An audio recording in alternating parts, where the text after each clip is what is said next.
Today we are going to cook a very common Chinese dish, beef and broccoli.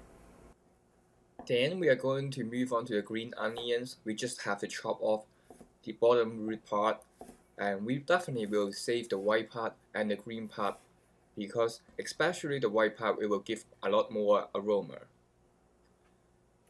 For the carrot, first of all we will peel off the outer skin with a vegetable peeler. Then we chop off the tip.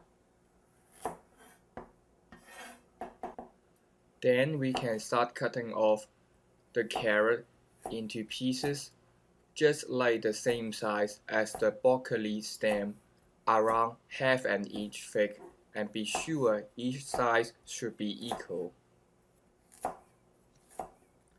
For the onion, first of all we will just cut them in half. Then we can just remove the top part first and also the bottom part. We can just take the outer layer if we want to save time. Then we can also cut the onion into wedges, again the same size. Stir fry is really about all the ingredients in the same size.